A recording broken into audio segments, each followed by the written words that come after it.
So I'll just share the link again.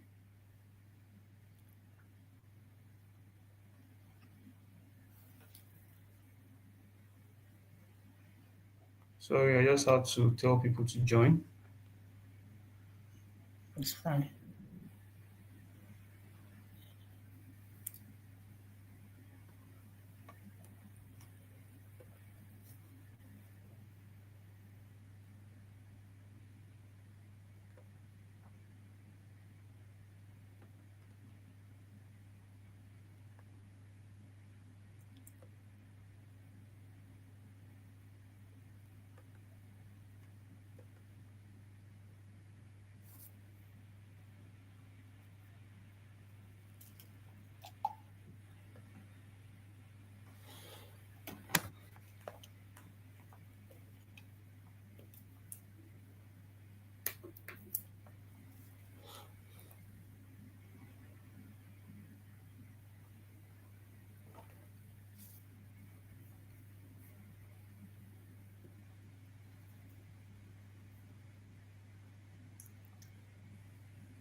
Okay, so someone has joined. So let's wait for others to join. Okay.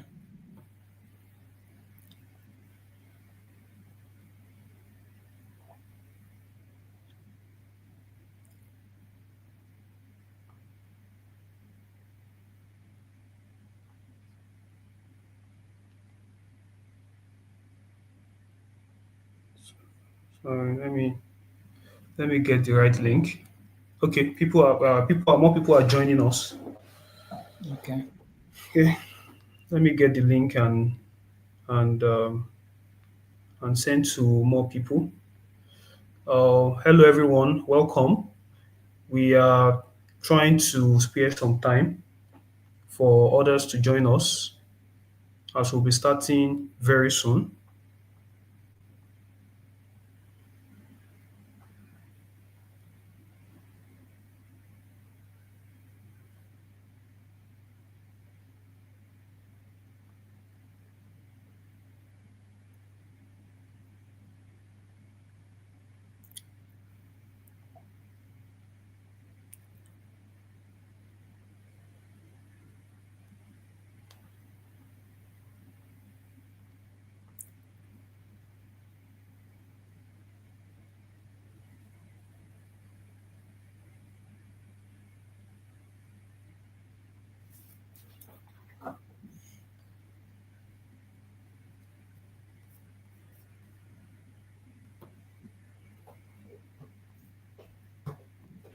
Okay, welcome everyone.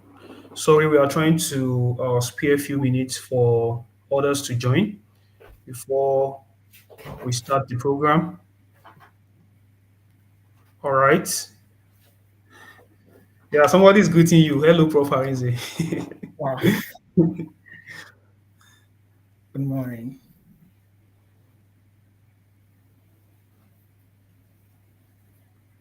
Sorry, I'm trying to share this particular link on the platform. Okay, no problem. Yeah.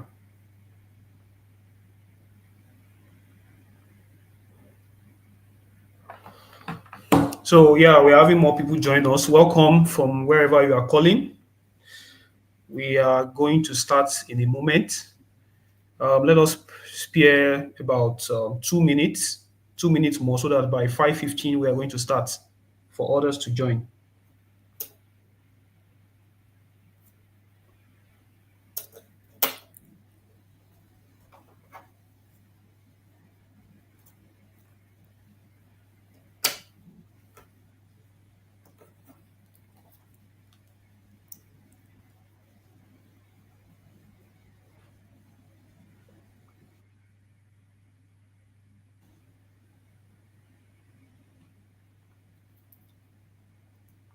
Okay, we have 1 minute more to start.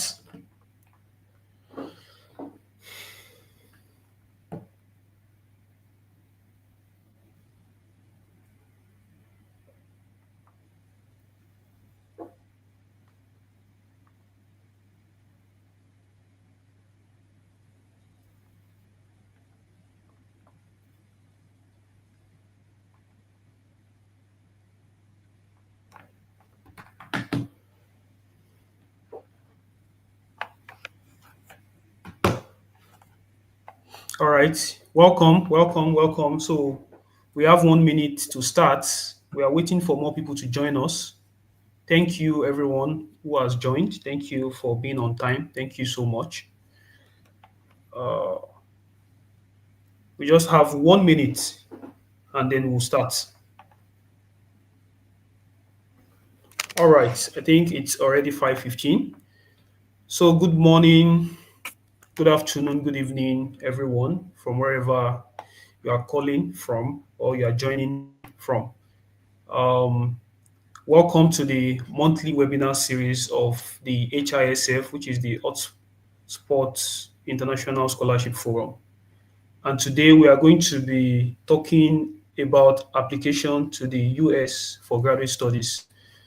And our guest is Arinze Ezirim. As you can see, he's here with us. You know, Arinze Ezirim is currently a second year PhD student in educational leadership and policy at the University of Utah. His research interests cut across exploring instructional leadership to improving teacher effectiveness and student outcome, while also leveraging technology. So prior to his PhD program, he has a master's degree at the School of Collective Intelligence at the University Mohammed VI Polytechnic in Morocco. And yes, so join me to welcome this scholar with a lot of international, scholarship experience. And he's here. He has prepared a power-packed slide, for us in this program. So join me to welcome Arinze Ezirim. And let me see you welcoming from the comment section. Thank you so much. Yeah, thank you so much. So Oh, let's have Arinze. thank you, Samuel. I'm very grateful for that introduction. That was really nice. And just arrange it, please. Okay, let me share my screen then so we can begin our discussion proper.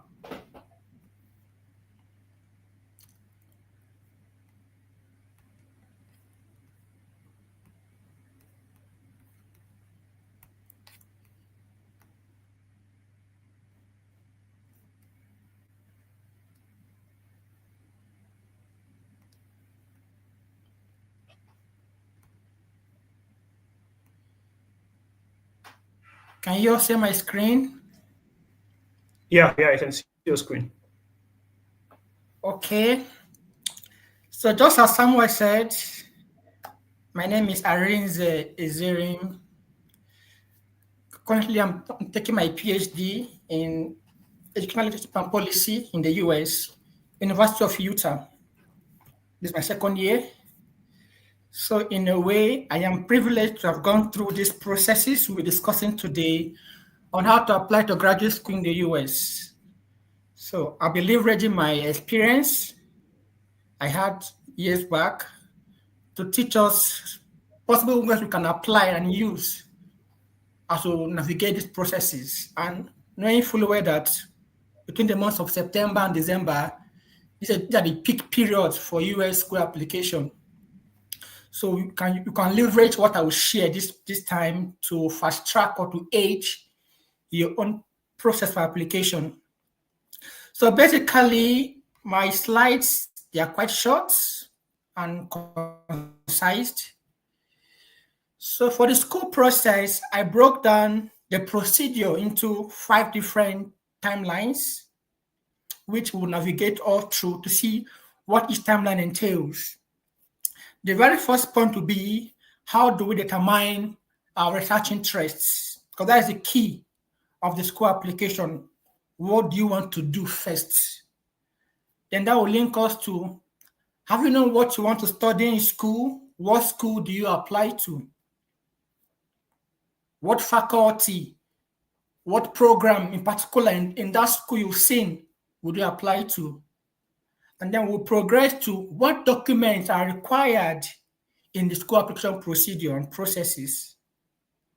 From then, we'll progress to code mailing. Code mailing entails, how do you initiate like a communication or a network between you, the applicants, and then your proposed or potential supervisor. How do you go about that? We'll discuss that also. And then how do you then submit your application?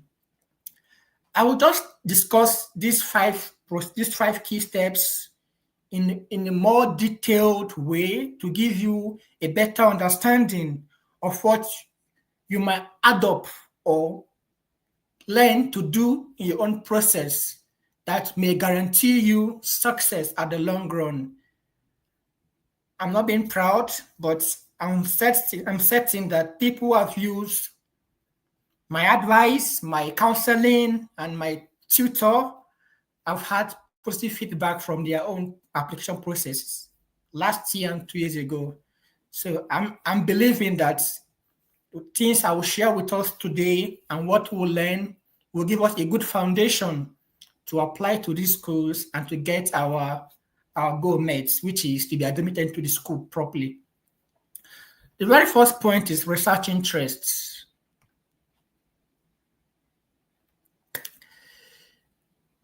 It is quite interesting. We talk about graduate school, graduate school, graduate school. But the question is, not everybody actually require graduate school. That's the truth.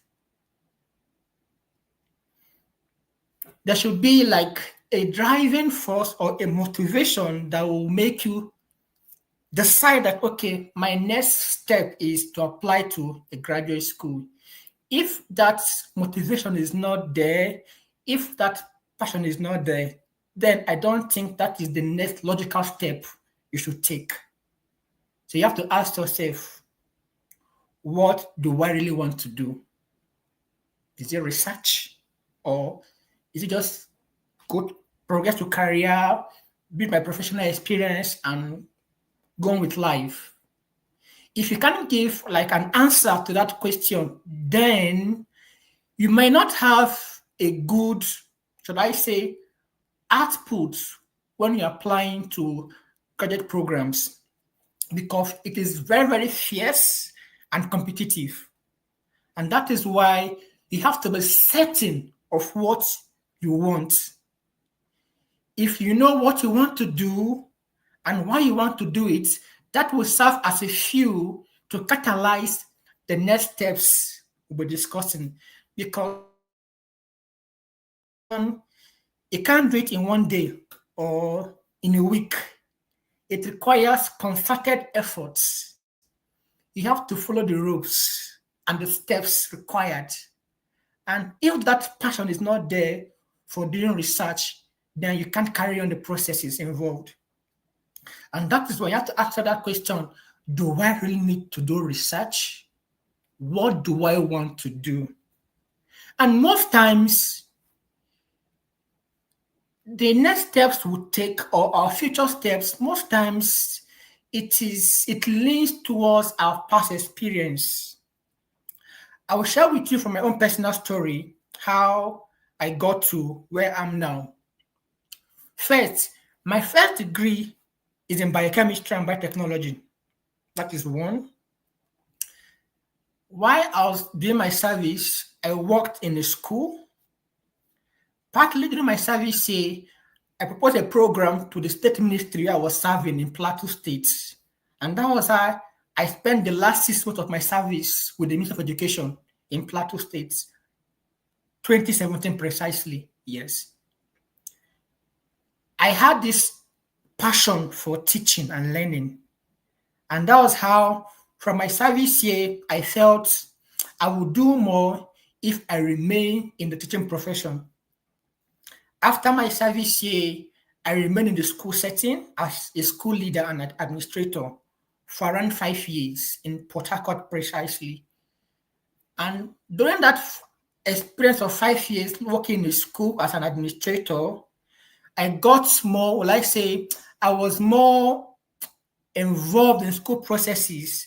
I saw how the school was run, student challenges, despite I was working in elite school. But then I always compare what my students get as instruction to what students get in other schools around the neighborhood where I was working in Port Harcourt. Like the public schools precisely.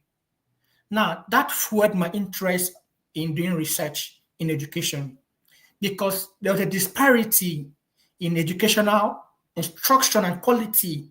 The kids I saw in public schools compared to the ones I had in my school where I was an administrator. I kept wondering, how can we make education equitable for all students, irrespective of their location, their economic status, and the rest of them? That fueled my passion, and I felt there should be research on how we can improve student outcome, teaching quality for students who attend even the least of the public schools in Nigeria. That's what fueled my passion. And that was how I felt going through research will enable me to give back and to help to mitigate the inequity in education. That's my first starting point. And then I progressed my master's in Morocco, where I studied collective intelligence, basically more into problem solving, but leveraging human intelligence. While I was in Morocco, I built on my interest in mitigating education disparity and inequity for students in rural areas. My master thesis was centered around the same topic: how do we mitigate education inequity in Morocco now, where I was doing my master's program. You see now how my passion drove me from Nigeria. I maintained the same focus to my master's program in Morocco, and that progressed now to my PhD in the US. So the first thing is you need to know what is your personal drive. What are you passionate about? What problem do you think you want to solve? If those things are not clear to you, it will be challenging to come up with a competitive SOP or essay, as the case may be, and to go through the stress of the graduate school process. That is why I think we need to first know what drives you. What is that catalyst you need that can prepare you to get to your goal of attaining, be it a master's program in the US or a PhD in the US. If we don't determine that driving force, that might be a problem. Now, understand if your interest requires research. Understand if your interest requires research, because sometimes you will say, oh, this problem, I think this problem is what I want to solve. But if you check very, very well, solve without research. Research entails going through a rigorous methodology that is built on theoretical framework to solve problems. Now, if you can solve problems using like rigorous methodology that involves leveraging theoretical framework or technology, then that is not research. You can do an intervention, that is not research. So your research will entail rigorous empirical method, procedure to verify that this is knowledge which can improve what we want to explore or increase what we know on a particular field. You get now? So I think you have to know if your research, if your interest requires research. But how do you do that? First, the passion is the first step. Okay, this is what I would love to explore. The next thing is you have to read articles that are aligned or within that reach of what you want to explore. What has been done previously in that field? Because you can't be doing a research that is not filling a gap, actually. Yes, you can't do that. So any research you are doing should be giving us new knowledge to the field so as to improve what we know already. If what you are doing is not improving what we know already, then there is no need wasting resources to carry out what you're doing then. That is why Researchers will always emphasize that you study to see what has been done in that area you want to explore. What's the trend? What do we need to adopt to improve what we know currently in that thing you think you want to explore? And by exploring articles, reading wide regarding the area you want to explore, that will give you better clarity. Okay, I think based on leadership in education, people have explored instructional leadership, special leadership, and the rest of them, but they have not done this and that.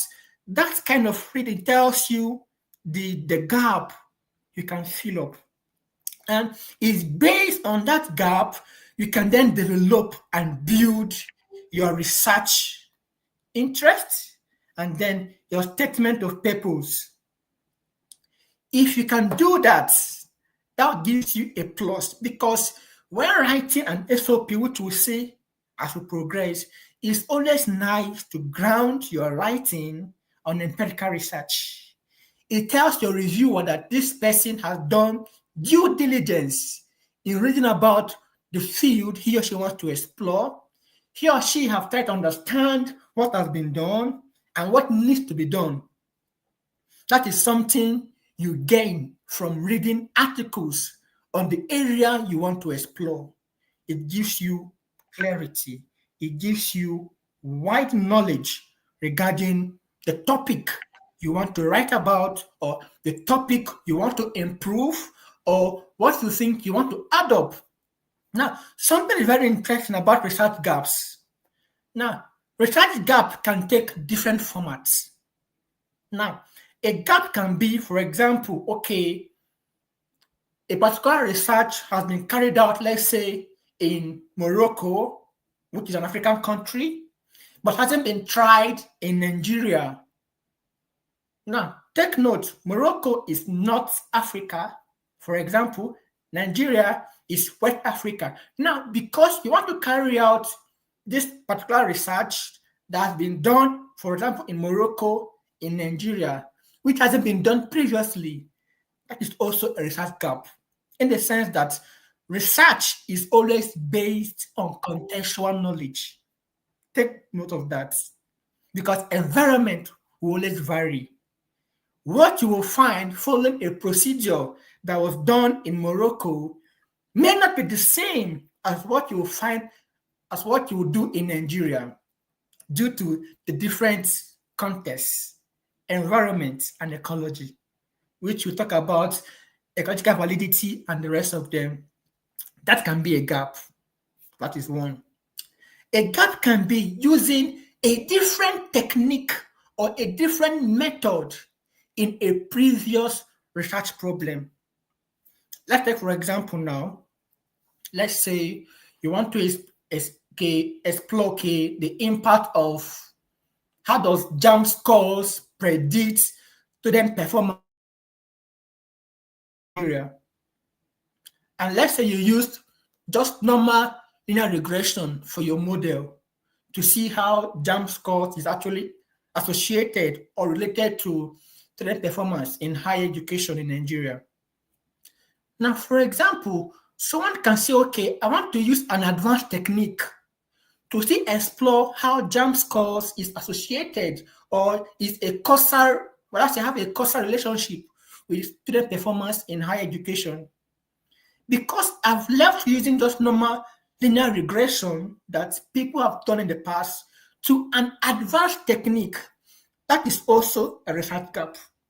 Because it's possible that the advanced technique will give us more findings compared to what we would get using the basic model we saw previously. Because you've used an advanced technique, that is also a research gap.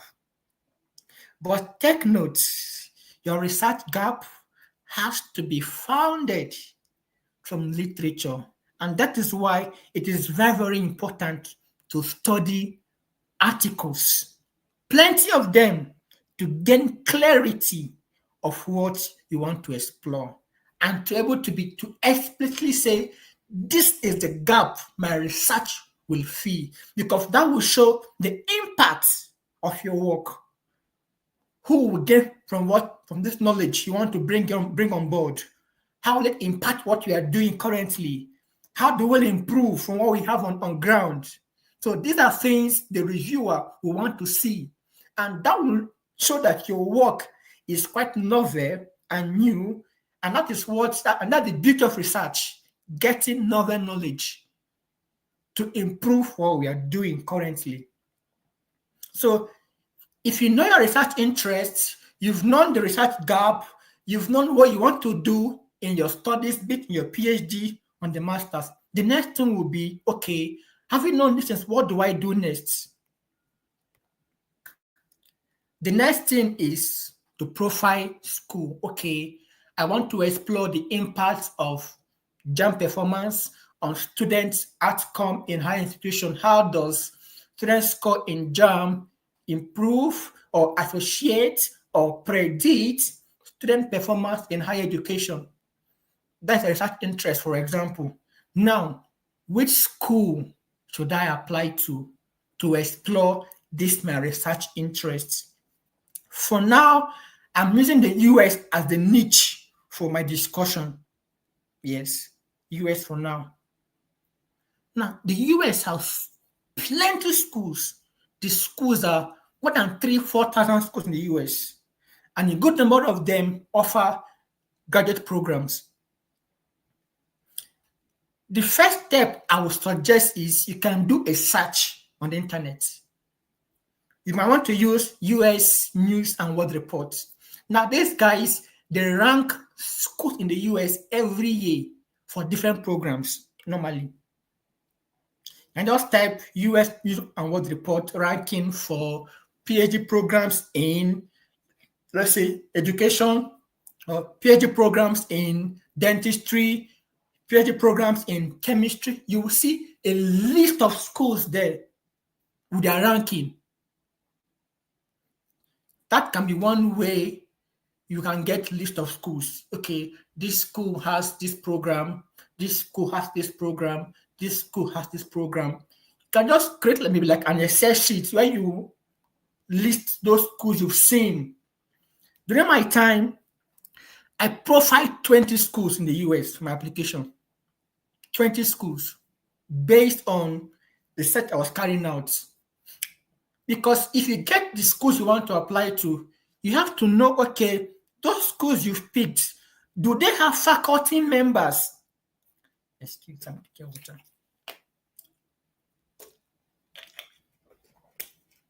do they have faculty members that explore the research you want to do? That is one way you can actually curtail your list. Maybe let's say from 40 to 20 or to 15 as the case may be. Because a school might have a program you think is what you want to explore, but when you go to the faculty profile, they don't do explicitly the research you want to do. So that is one way you can now cut down the schools you itemize. The first step is get the schools, search if the program you want to apply to is in that school, then check what in that school. If they align with your interests, you can now write out those schools, maybe in an Excel sheet or in a book. For example, you can write, okay, University of Utah, University of Iowa, University of Tennessee, blah, blah. Just have a list of those schools.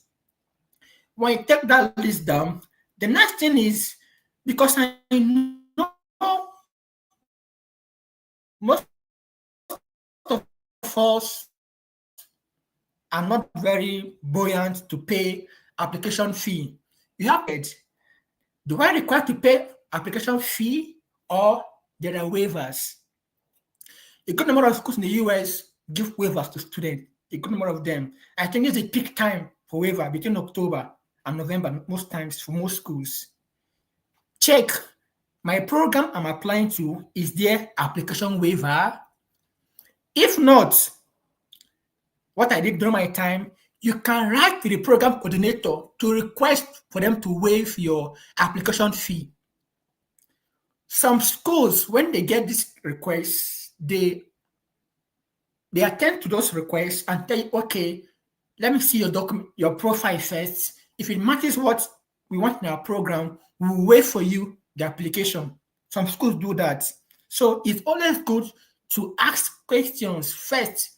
If the school you want to apply to requires application fee or there is application waiver, if it's not explicit written in the school website, write to the program coordinator and ask, hello, program coordinator, I am blah, blah, blah. I'm interested in applying to the PhD program or the master's program is blah, blah, blah, blah, blah. Please, I would like to inquire if this program offers application waiver for applicants. That can be a short mail to just to inquire. And something I will tell you also is that mails sent to program coordinators, they get fast response normally. They don't delay in response to students. If you write to a program coordinator for any program, they are quick to respond to students' questions and inquiries. That can be one way you might want to inquire if the school or if the program gives application waiver for your course. Because the truth is, for example, during my time when I was applying 2 years ago, University of Utah, some programs give waivers, some don't give waivers. So it varies. So that is why it's always good to go to the program's website to read their details about the application, the procedure, and the rest of them. You get now. So we can explore that so we can lessen the burden of the fee you have to pay. But I always advise applicants, it's always good that the schools you profile, that you don't just apply to only schools that gives you waivers. I don't advise that for applicants. I just tell them, try and make it half and half. You can say, okay, if I'm applying to 10 schools, okay, I can say maybe 6 should give me waiver, for example, then 4, I'll pay for 4 in the own application process. Because if you apply for schools that only give you waiver, that means you have a more fierce competition in those programs. That is one. And if your profile is not very, very competitive, then you'll be waved by the corner because you can't compete with other applicants. That is one. But if you apply to schools where you pay fee for application, the number of applicants you will get in such programs cannot be compared to those you will get when there's a free waiver for everybody. That's the truth. Because funding or that fee will serve as a filter to drop down applicants. You get now? And if your profile now is not competitive, that gives you an edge of getting the admission, for example. You get now. So I advise applicants, don't just bank on, okay, I'm only going for schools that are free without any fee for application. Please try and make them up. Have a mix of both of them.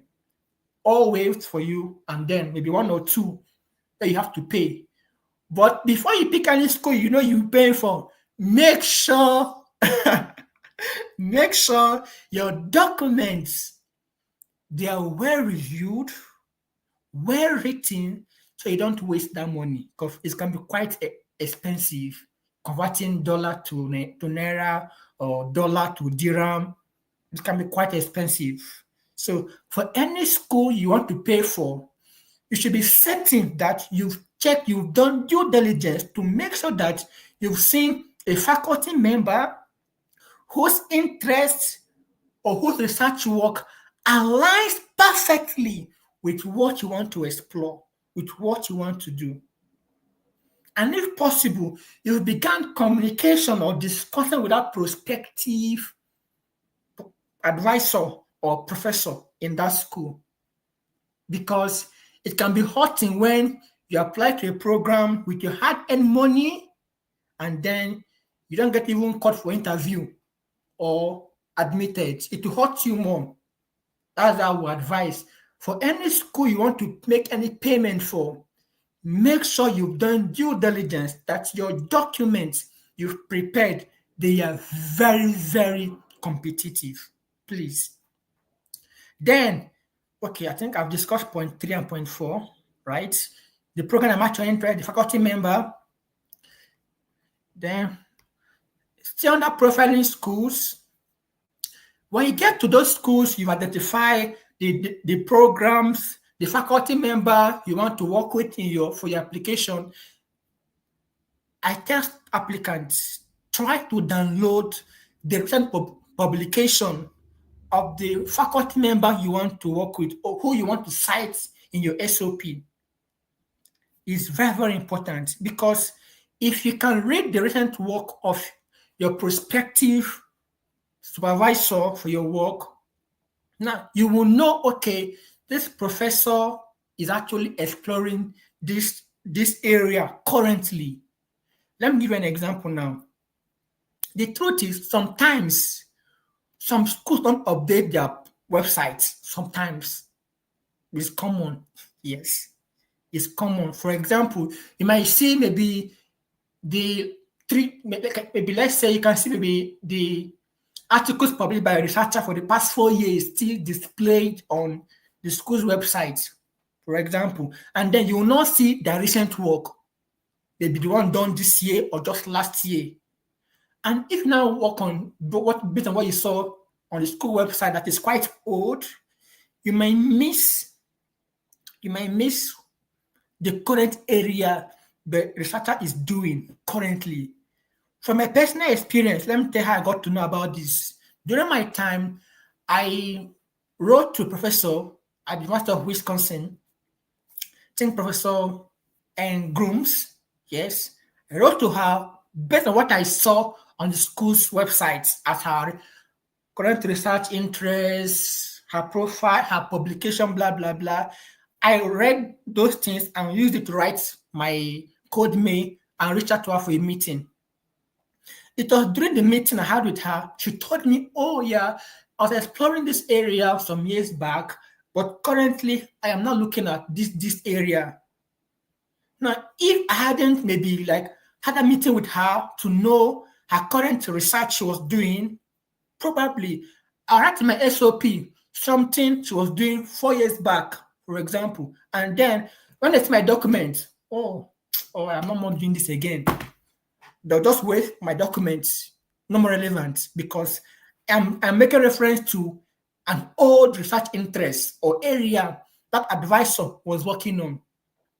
I will always advise, try to search for the recent publication of any supervisor you want to work with. If you read that work, try to read it meticulously. If possible, understand word to word, sentence to sentence used in that article. Because if you can understand what they publish, that will give you a good grasp of what they are doing and how you can now structure your interests to align seamlessly with their publication, which will not tell you what they are doing at the most recent. For me, this is very, very key, because in your SOP, I will tell students, it's always good to reference who you want to work with in that school and then link what they have done, what they're doing to what you want to explore as your research interests. If they see that in your writing, they'll be like, oh, these candidates have done the work of knowing what I'm doing, linked what I'm doing to what he or she wants to explore, and how he or she will contribute through the research gap that she wants to fill based on my guidance and mentorship. When they can say these things explicitly written in your document, they feel, okay, this person is prepared for graduate school. Because in graduate school, they don't spoon feed you in graduate school. You must put in the work required. That is why it's good to take your time, put in the effort, read these things, and use what you will learn from those articles to improve what you will write either in your essay or in your SOP. Also, I said, create a document to track all the schools, the programs, the faculty members you identify. This is very good. You know why now? Because it's possible that different schools will have different requirements. For example, some schools might tell you, okay, we require essay on this, essay on that, we require GRE, we require SOP transcript. So if you've tracked every school, that means you know, okay, this school, okay, for example now, I pick now University of Iowa, program, Department of Leadership and Policy. Faculty member I'll be working with, Professor Samuel, Professor Uche. For example, now, you've picked these professors, what they do as interest. Professor Uche works on this. Dr. Samuel works on this. Now, for these schools now, what is the application requirement? We list it. University of Iowa needs academic CV, SOP, transcripts, and the rest. So if you note those like requirements for each school, then you have to also note their deadline for application. Because also it will vary. In the US generally, most schools work with 1st December deadline, 1st December, 15th December, and then January 1st week or so. Yes, most schools. But then, because you might have different schools, so they might vary in their deadlines. You have to note also in your document, okay, for this particular school, this is the deadline for application. That will put you in check that, okay, for any school you want to apply to, you should know at what point should you submit your document, so you don't submit after deadline because it won't count anymore. Also, so after profiling schools, faculty member, the start interest, the requirements, what's the next step now? Documents you will require for the application. I listed these 5 because these 5 seem general for most programs.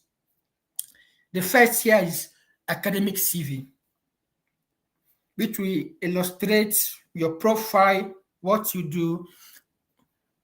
Then statement of purpose, transcripts, letter of recommendation, and proof of English proficiency. So I will stop sharing now so I can show you a sample of academic CV based on what I prepared myself. Okay, let me do that.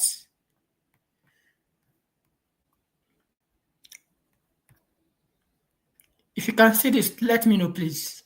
Can you see my academic CV? Yes, yes. Cool. Now, graduate school academic CV has its own format normally. That's something you have to note now.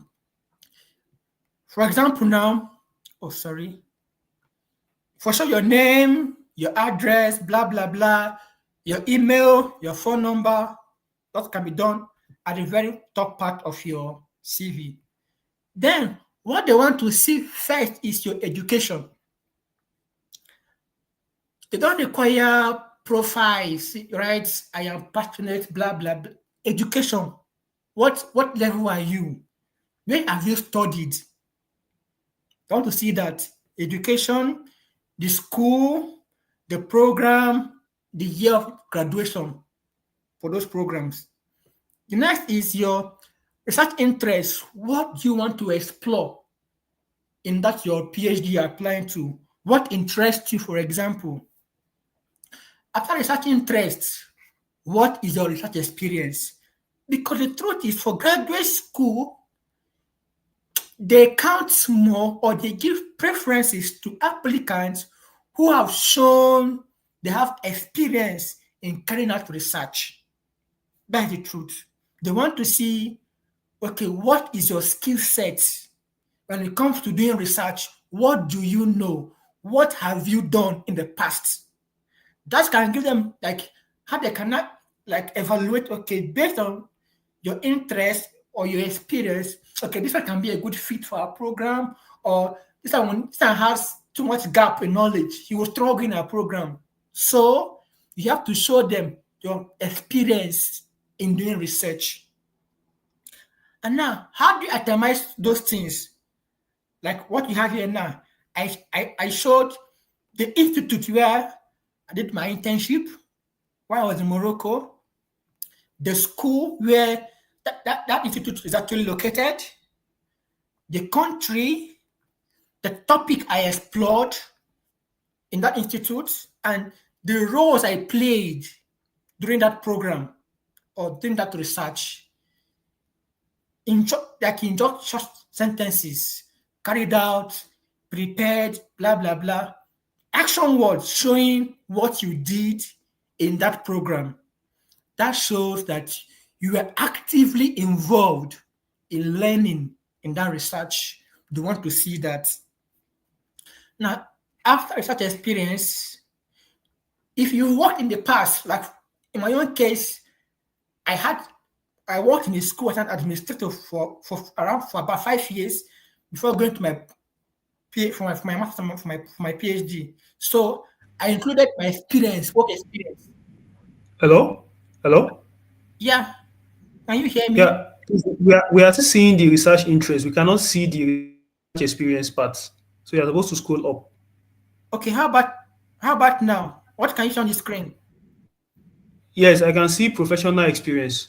Okay, good, good. So you have to show that also if you have work experience, because sometimes if you have both experiences, but it's based on research and based on work, it gives you an edge because they know that this person has seen what it looks like to be in the job market, contributed to a team-to-team development or teamwork.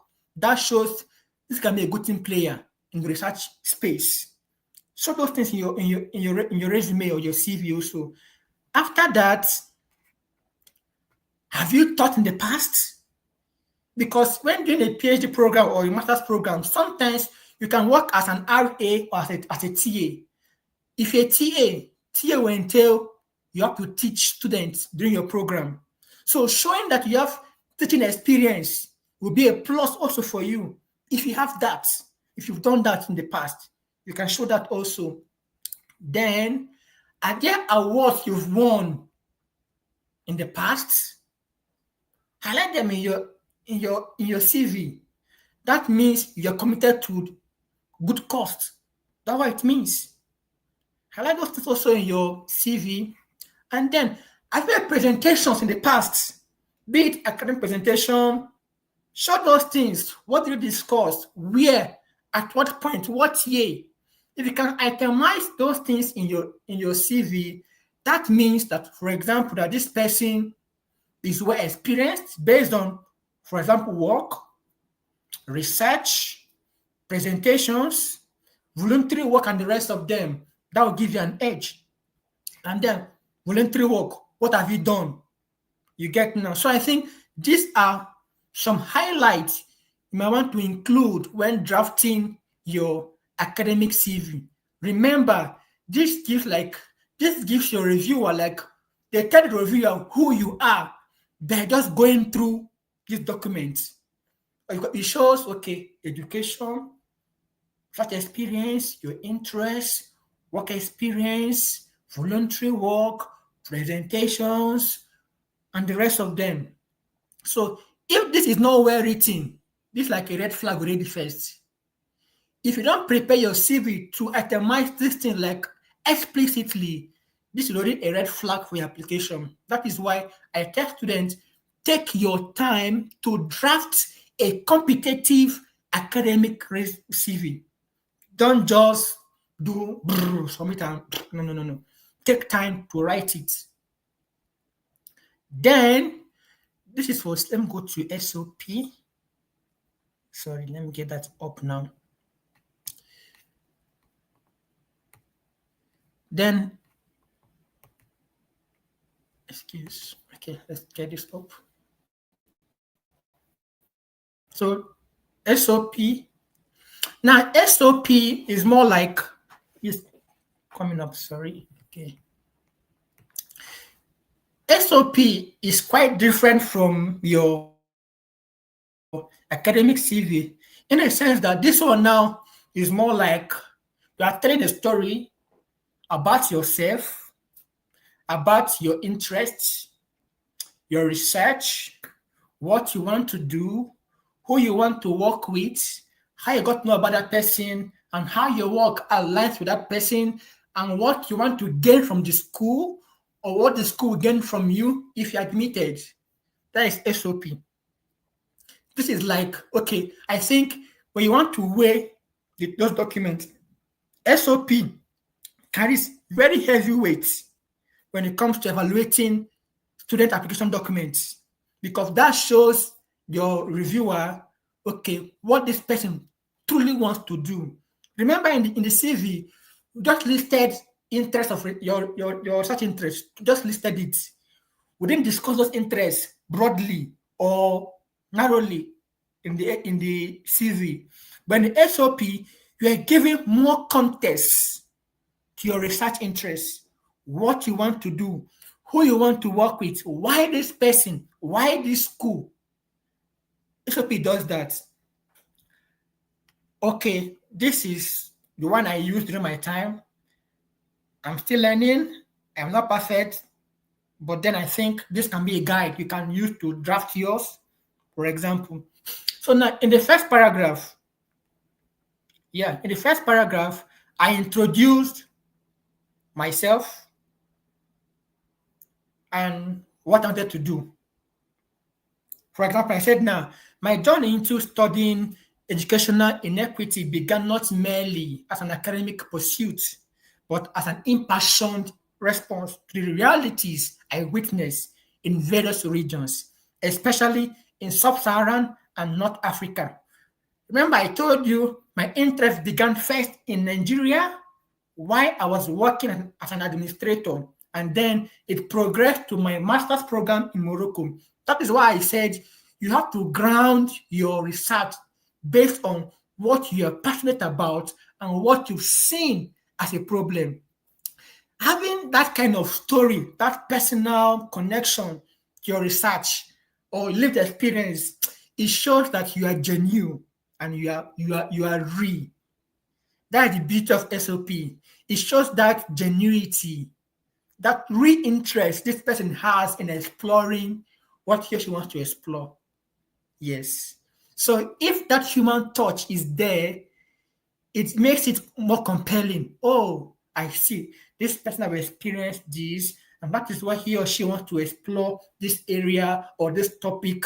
This is what counts. This is what makes the writing more interesting to your reviewers.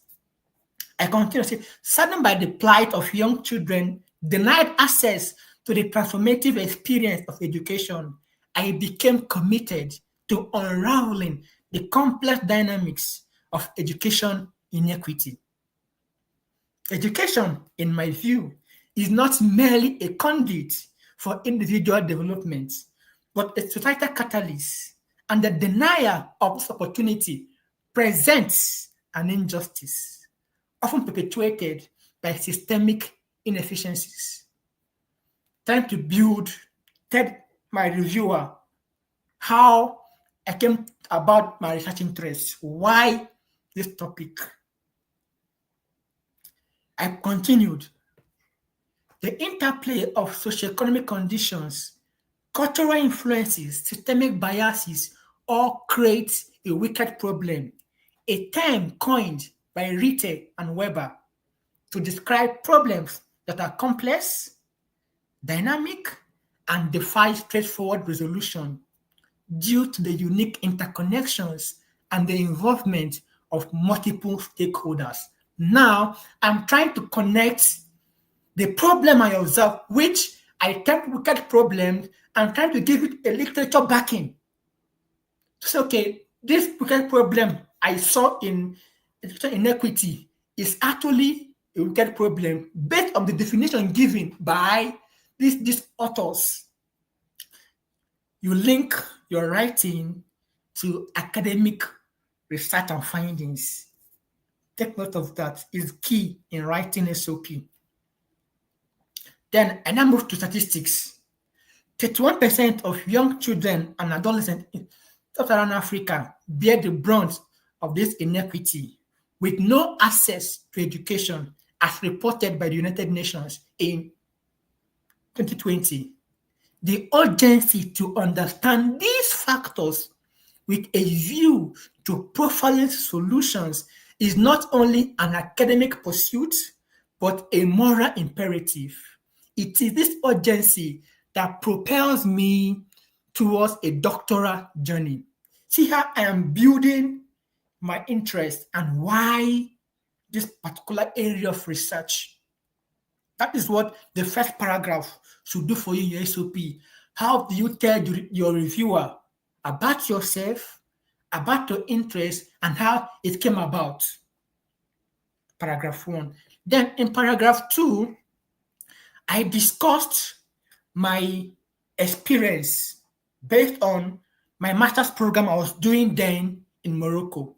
Because you have to show, okay, this is the problem I observed, I've seen, this is my experience. Now, try to link your experience to what you want to explore as your research interest. Because if your experience can be linked seamlessly to what you want to explore, that tells your reviewer that this candidate can actually explore this area he or she has actually identified, because the previous experience he or she has had in the past can help or can serve as a foundation to build on what he or she will now do in that research he or she wants to undertake in the new studies, be it master's or be it PhD.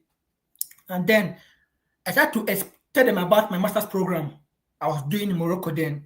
I said, artificial intelligence is a multidisciplinary field that explores the collaborative problem-solving abilities of groups and communities.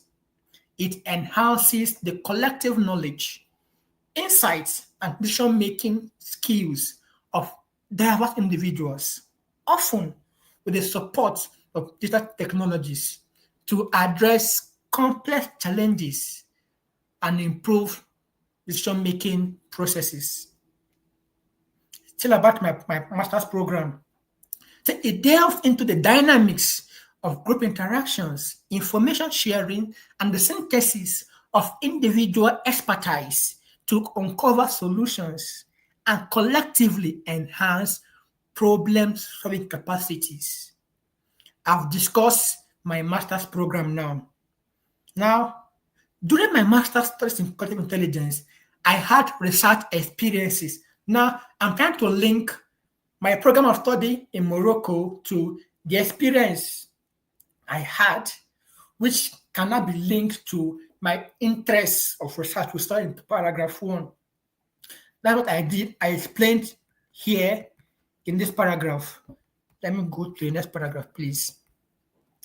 Then the next paragraph now, I try to now build more on my research interests. What do I want to do explicitly in the school I want to apply to? That's what I try to explain in this paragraph.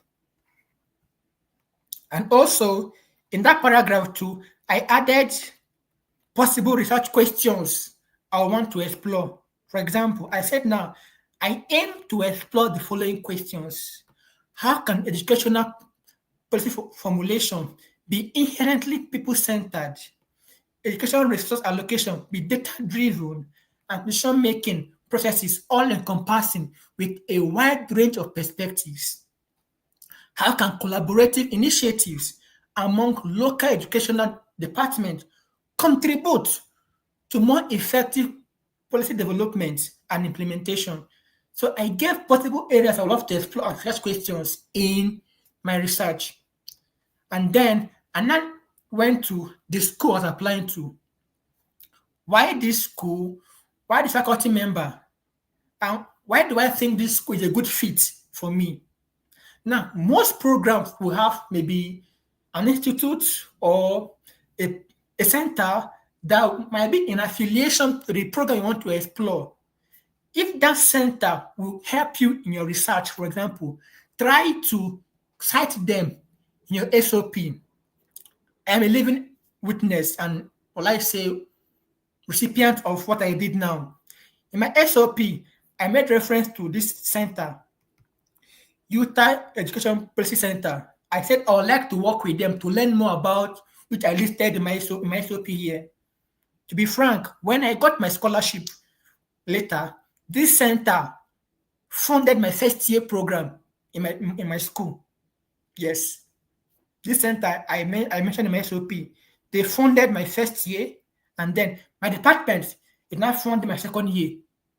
So it's possible that the work you want to do or you want to explore in that school might be linked also to an institute, maybe in that same school also. Mention them in your SOP, link them how you want to explore those resources to improve your research. What might be that those guys might say, oh, this guy has a very good research interest, and this aligns with our center, our policy center. Let's fund him in his program.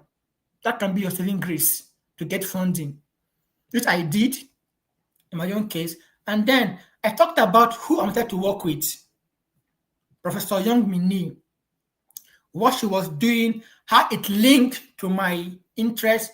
Now, at this paragraph now, it's always good to tell your reviewer that I know this person I want to work with. I know what he or she is doing, and he or she's work is aligned with what I want to explore. This is where you have to show that explicit link between your potential prospective advisor and the research you want to do. If you can do that, that will show that you've done your due diligence in identifying a good match for you in that faculty that will help you achieve your research goal. Paragraph 5. Then the last paragraph is now the goal you want to achieve at the end of your program. Career goal, you want to remain in academia, you want to go to the industry, you tell them those things now. And then reinforce why you want that school. Again, reinforce why you want that school as your concluding paragraph. So I think having this structure in your writing will actually give you an edge on how to prepare a good and competitive SOP.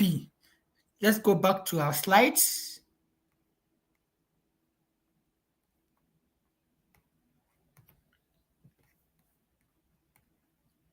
So I've talked about CV, I've talked about SOP. Now you need a transcript for your application, because definitely if you apply for master's program, you need your bachelor's transcript. If you apply for a PhD, you need your bachelor's and your master's transcripts. But take note now, if for example, let's say you are still taking your master's program and you are not done with your master's program, you can still apply with your first year transcript of your master's program to that school. Just tell them that you are still a student undertaking this program. They accept that. Because during my time, I applied after the first year of my master's program in Morocco when I applied. So I had just my first year transcript when I was applying to schools 2 years ago. So schools accept those things too. So don't say, oh, I'm not done with my master's program, therefore I can't submit my master's transcript. No. Request for your first year transcript for your master's program and submit it. School will also evaluate it for you and make a decision. Then, letter of recommendation. This one is very, very key and very, very important. For every application, be it master's, be it PhD, you require recommenders. For PhD, minimum 3. PhD, a minimum of 3 recommenders. Masters may vary. They can tell you 2, they can tell you 3, but I think those I've seen have actually requested for 3 recommenders. And how do you choose your recommenders? This is very, very important, because the type of writing they do for you will either confirm what you've written in your CV and SOP or not. You can have a very wonderful SOP, well-written CV, but if your letter of recommendation is watery, is not competitive, is not strong, sorry for you. You may not be accepted to the program. That is why it's always good to be very, very careful of who you pick to be your recommender. I will advise pick people you have close work experience with, if it's via work experience or via research. Also, consider people who have taught you in the past. These three. One, people you've had research experience with together with those you've worked with, maybe as co-researchers in a project that can write about your skill, what you did during the research, your dedication, the effort you put in, good and fine. Or people you've worked with based on work experience. That can be maybe your supervisor, somebody who you are reporting to that can attest to your contribution to the work you did with them. Then people who have taught you in the past that can attest to your academic brilliance or your contribution in the classroom during discussion. These things are key because most times, if what they write on your letter of recommendation in a way is not reflecting in your statement of purpose, then there's a mismatch. There's a mismatch. I tell applicants, if possible, give your academic CV, give your SOP to people you think will be writing those letters for you. Let them see what you have written as your experience, as your interest, blah, blah, blah. So they can now see how they can now link what they want to write to what you've written. So there can be a good, let's say, synchronized writing about such experience, the such interest, work experience, and the rest of them. If those things synchronize and are in congruency, that will give you an edge in a way. And also, identify these people early enough. Don't wait to 1 month and not tell the person, and Professor, please, can you recommend me to? Those guys can be very, very busy. During my time, my recommenders, I met them in September when I was applying to graduate schools. All my recommenders, there were three.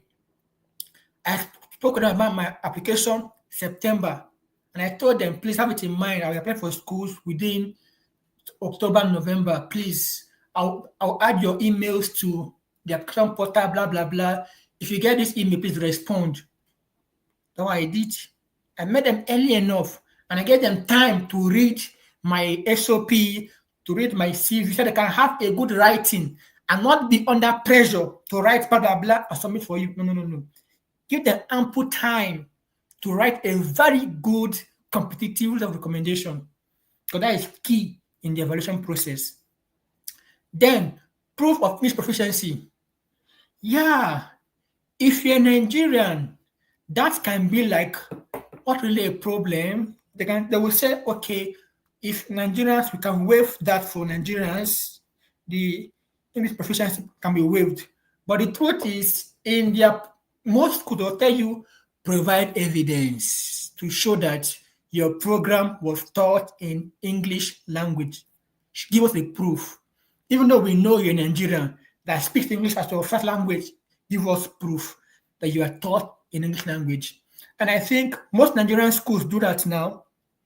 I think most schools give letter of that shows that, okay, this student was taught, okay, this student graduated from this program, from this school. During that course of his study, he was taught throughout in English language, blah, blah, blah. So that kind of letter can serve as your proof of English proficiency if you can request that from your school. That would be nice. So these are the documents you'll be needing for your application. Now, some schools might require to write an essay. It will vary with the program you're applying to and the school you're applying to. I remember during my time, I wrote essay for 2 schools out of the 10 I applied to during my time. So you have to note the essay topic they gave to you, the word length, and how to prepare it. Note those things down and work towards getting those things submitted during your application. Then, having known the document you need to do for your application, how do you now begin the process proper? Okay, you've known the program you want to apply to, faculty member, the interest of the supervisor, the school requirements. You've done your CV, you've done your SOP, you've gotten your transcript. Everything have been settled. Now, what's the first step? What do you do? It's always nice to could mail your potential professors. It's always nice to do that. The truth is, if you're intentional about school application process, if you're intentional about it and you put in the necessary effort, okay, I want to apply to this, and these schools, this program, this faculty member, it's always nice to write to them early. Write to them early to begin that first contact, initiate that first communication, because sometimes that communication alone might give you an information that will change your writing in your SOP, and that will land you to your admission. I'll share a personal experience with you guys now. I wrote to, I like using evidence. Let me go to my mail, sorry. Let me go to my mail. So you see natural, this, no, okay. Dr. Lepo.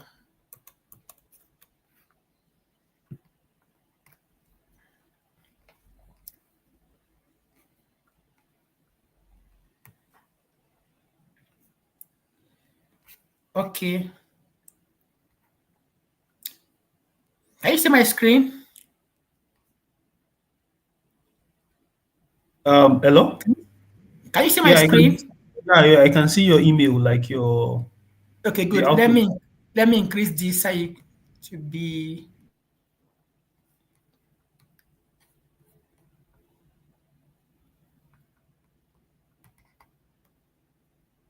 Oh, that's the maximum. So now, I sent this mail to Professor Walter Lepo.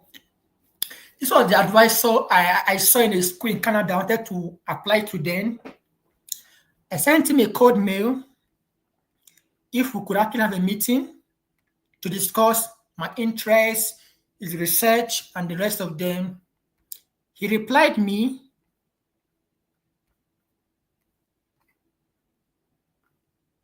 Okay, this was after. So he replied me and gave me a slot to meet with him. In that meeting, we discussed what I wanted to explore in my PhD. We discussed what I wanted to explore, and he told me how best to fine-tune my interests, which I told him then. I told him earlier that, okay, Dr. Walter, I wanted to explore wicked problems because he had a PhD in wicked problems himself. This professor I'm talking about now. I told him I wanted to explore wicked problems in my dissertation of my PhD. And I think for me, I would love to do that using technology, blah, blah, blah, blah, blah. And because he was well versed in wicked problems, he said, yeah, wicked problems, they are quite complex, very wide, that I have to narrow down to which or what exact wicked problem do I want to solve. That should try to understand, oh gosh, what other problem I wanted to solve. So that was how we, what is this one? I want to show you his response. We met. I'll try and be first. So after we discussed, he told me what to do to improve my research interest, my proposal, and the rest of them. Then he gave me his work to read. And told me that after writing my proposal, I should share with him what I've written. He can review and make corrections. If I hadn't done that, If I hadn't done that, for example, if I hadn't done that, maybe I would have got a better or refined proposal, which I used for this school application. And the truth is, he refined my work about 3, 4 times. I sent the first draft, he reviewed. Second draft, he reviewed. Till the fourth day, he told me, Arinze, this proposal is nice, is strong, please submit. That was when I submitted. Sometimes this code mailing can give you that maybe that leverage to have them review the document or even help fine-tune your research interest you want to explore. Let me go back to the slide. I think my time is almost up. Sorry, I'm taking too much time. So for the code mail, I said a brief introduction about yourself, your interests, the purpose of your mail, make reference to the research publication of the professor you read, and highlight how it relates to your research interests. Then state the high point of the article that caught your attention and the probing questions you may want to gain clarity on, especially those that relate to your research interests. I continued, expand on your research interests and why you feel the professor would be a good match for you. Request for an opportunity to meet with the professor to discuss his works, his or her works, and their research interests. Then indicate time for you want to meet with them. Then attach also your academic CV and transcripts. Now, I prepared a sample here of a code mail, but due to want of time, probably I won't read it, just you see what it looks like. The first paragraph was about myself, my interest, what I was writing to him. The next was the work he was doing over there in Canada.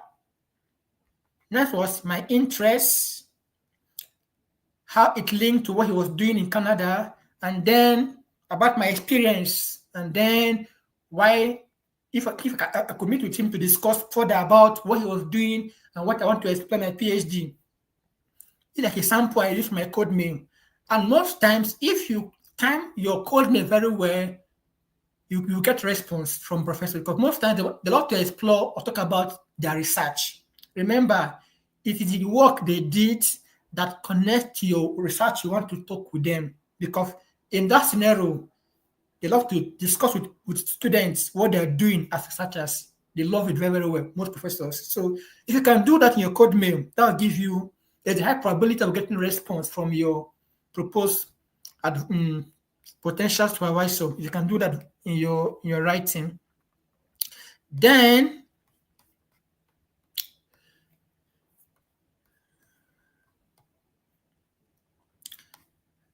when you code mail, what's the next step then? Then at what point should you code mail? When? How should you do this? As soon as you get clarity on the area you want to explore, the school, the faculty member you wish to work with, you can send the mail. Take note, don't send mails during weekends. Don't do that, please. Don't do that, because mails sent during weekends most times are not read by professors. Send mails during active work hours, and then check the time difference. I know different states have different time difference with Nigeria or Morocco, as the case may be. Check, okay, these states I'm applying to, or this school I'm applying to, what is the time frame between that state and your location? Work with that. And now I will advise, I know the active work hours begins from 8 to 5. But I think you can target 9 to 1 to send your mails. That is when professors are very active to read things from their inbox and then to give responses. Then, if you send your code mail, you can wait for some time to wait for a response. If after 2 weeks, no response, send a reminder. Do that. Then that can make the person to read what you sent previously, and then maybe tell you, okay, I'm available on this time, on that time. Let's have a meeting to discuss what you sent to me. Good and fine.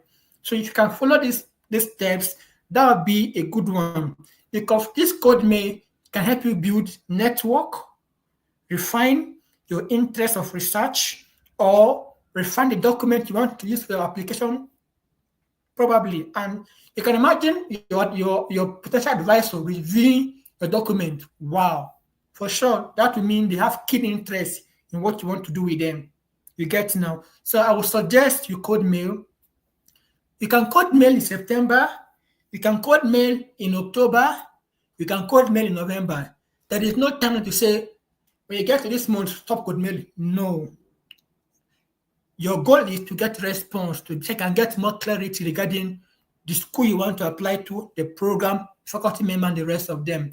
Then my last slide is what I've been saying from beginning. Go to the school profile, create your profile, review your documents, get your recommenders, upload them, and then submit. So these are the key 5 steps we've discussed already. You can leverage to have a competitive application submission. I think my last slide is thank you for listening. Yes.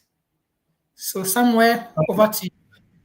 All right, thank you, Arinze. Thank you so much. Thank you so much for the presentation. And yes, I mean, it's a reflection of your passion towards people as well. Thank you so much. And then we have quite a couple of questions for you Okay. from our listeners. Okay, I'll start from the first question. So some of these questions will be displayed on the screen so that Okay, it will cool. I also can I be can easier stop to sharing see. then, right? No, I will read them out so you can also see it on the screen.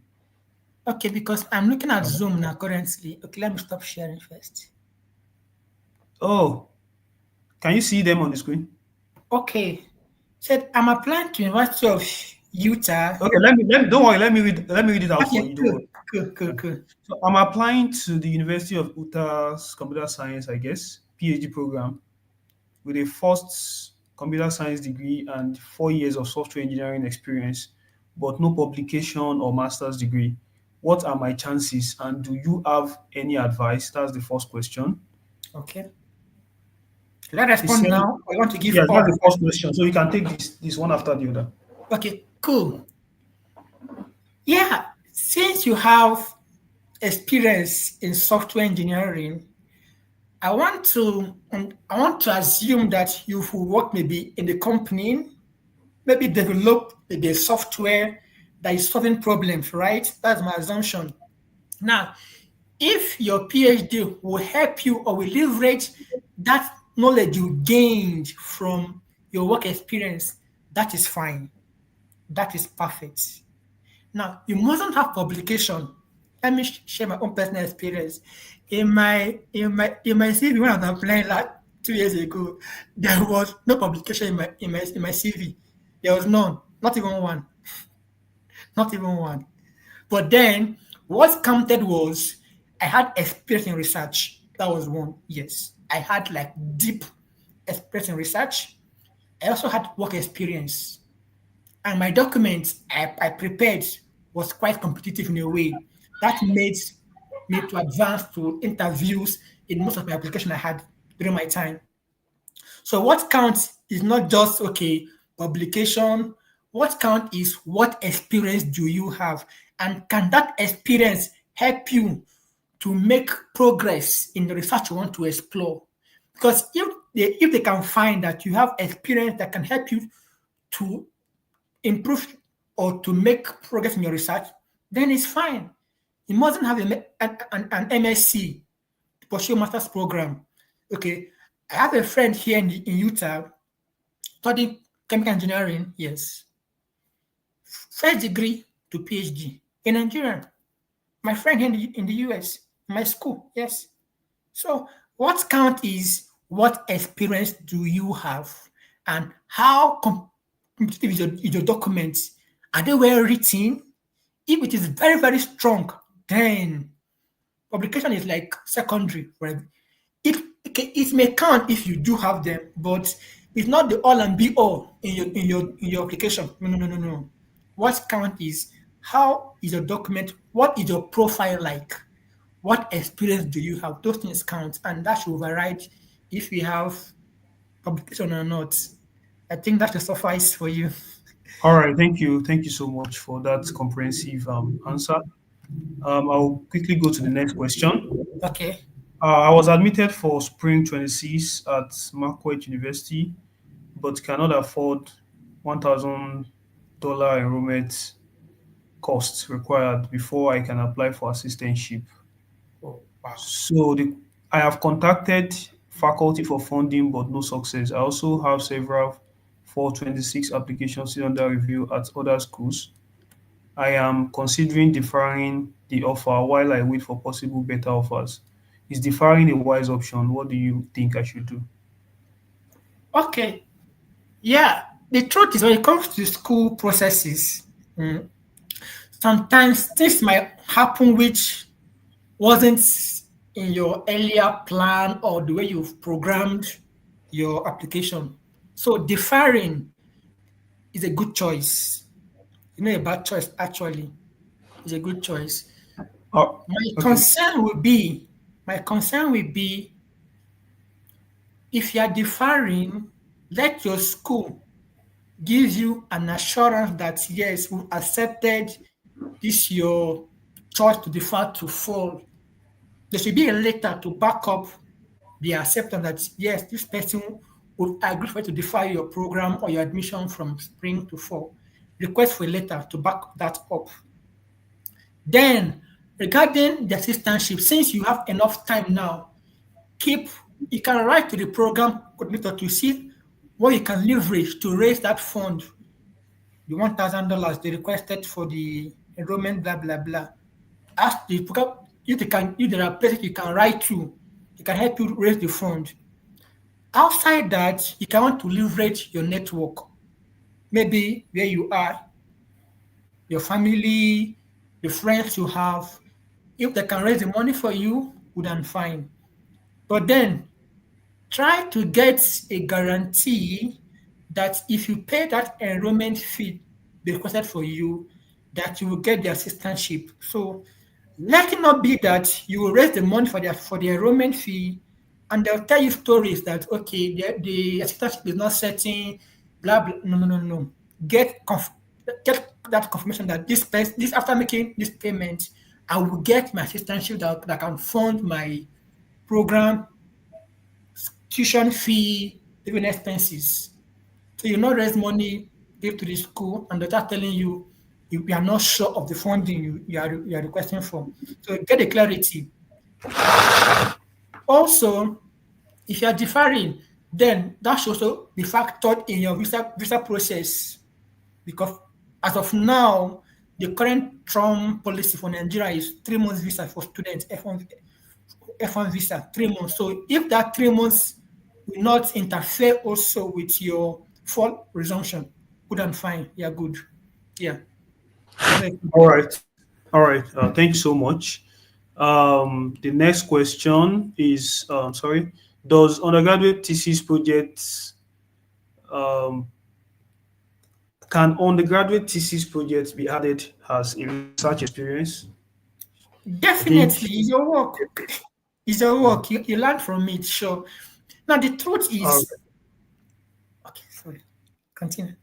Yeah, yeah. Go ahead. Go ahead. Go ahead. Now, the truth is, different research you undertake, you will gain different skills, not just one skill. So the skill you might gain from your undergraduate research might be with the one you gain from maybe your master's research or your master thesis is different entirely. So an accumulation of those experiences will count for you as a plus. So list it out. Okay, I took this research during my bachelor's program. I explored this. I did this. It counts very very well. So you can add it up in your CV when writing that up. All right. The next question is I noticed many schools waive GRE and English test, but departments tend to ask for both GRE and English when applying for assistantship roles. What are your thoughts about this?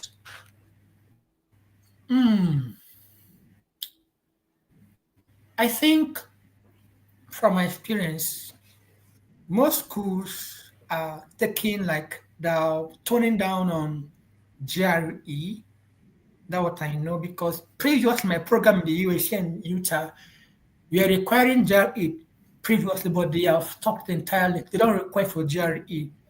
So that's why I think it would be nice for you to be certain of the school's process. As I said, if possible, always write to the program coordinator for every program you want to apply to get more clarity regarding the process. Because those guys will tell you from beginning to end what they entail, what you have to do to come in. They give you detailed information, which you might not really get sometimes from the school's website. So it's good to always write to the program coordinator to ask questions. Okay, you listed that job is not important. Will that count while I'm requesting for funding? This kind of questions you ask the coordinator will give you a green light if you should prepare to write GRE or not. So you won't be stranded. After I get admission, they'll tell you, oh, without GRE, so you cannot get funding. No, no, no. I think a good advice would be as you're writing to get advisors via code mailing, write to discuss with the program coordinator too. That would be a good counsel, I might say, to ask different questions you want to ask that advisor regarding the program you want to apply to. Because those guys, they are more vast in what you pass through in the process. They will tell you, okay, what of student are we looking out for? How do we treat our students?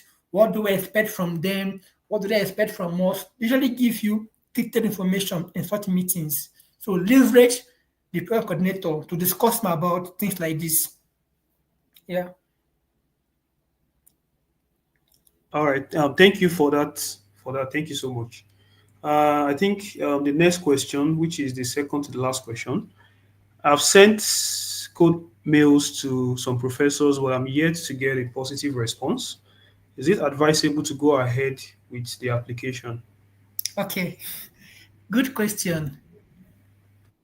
Before I respond, let me say this now. If a mail, if a code mail is not well written, most times you won't get response. And the question would be, how was the code mail structured? That is one. Was it well structured? How did you put it? What was the context? Does it incite the person to respond to you and book a meeting to discuss your interests? That's actually a factor you need to consider. Two, sometimes not all professors will respond to your code mail. I'll give you an example. I'm in Utah now.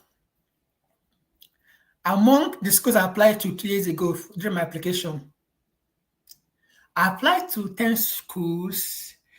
I met with 7 professors in 7 of those schools, 7 of them. I met with them to discuss my interests, what they were doing. 3 didn't meet with me. Yes, 3. In that 3, Utah is one of them. Yeah. The school I am currently, my potential advisor didn't respond to my mail. He didn't respond, he didn't tell me anything. But something kept me going. I saw that explicit link between what she was doing in Utah and what I wanted to explore. The link was clear. It was obvious that I can be a good match for her. And that was my motivation. And I did put in my application. And you can imagine now, funny enough, Utah gave me admission too. I'm in Utah now. But there was something she told me during she's my current advisor now, who I wrote in my SOP, Dr. Young Min New. She's my current advisor for my PhD. I remember speaking with her sometime this year about my background from biochemistry, how I switched to education, blah, blah, blah. She said, when I went through your CV and I went through your SOP, I saw your mail, but I just not to respond. I won't bias the process. That's what she told me. But she observed that my interests actually aligned with what she was doing. She felt I'll be a good match for her.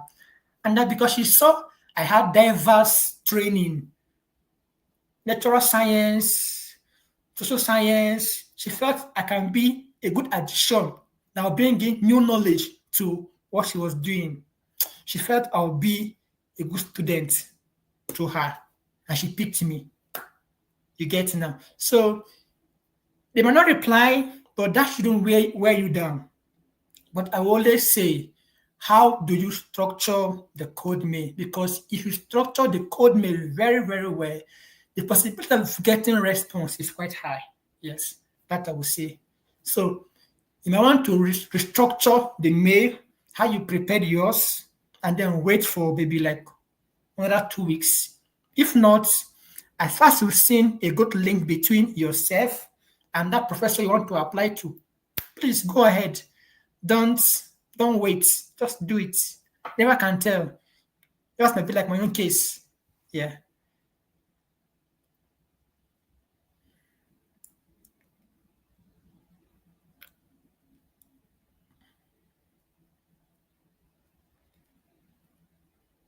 Somewhere, any other question? Oh, thanks. Sorry, I was speaking. I didn't know I was muted. Yeah. Thank you.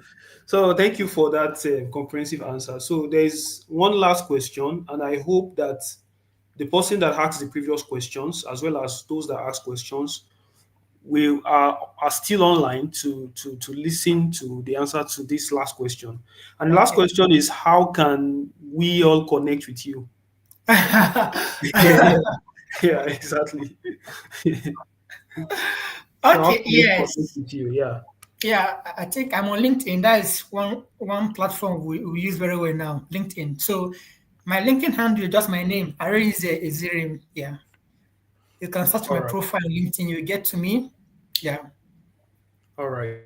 Thank you. So So, guys, you can connect with Scholar Arinze at Arinze Ezirim, right, on LinkedIn. yes. Yeah.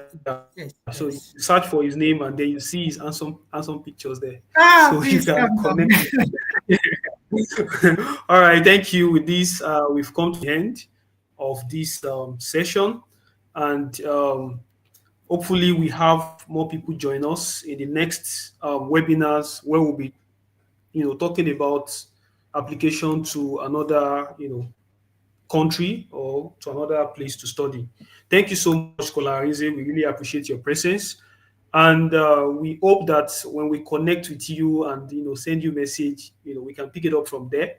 And Yeah, then, sure. so many people are so eager to connect with you and expect tons of messages, tons of yeah, No, yeah. sure. So even I'm me, open. even me, I would love to connect with you. I know you're ready now. Yeah. Thank you so much. Thank you so much. And to our viewers, we appreciate you for joining us to this present time, and we hope that you really enjoy this session as well, and you learn one or two things. Thank you, and see you next month. Thank you for having me.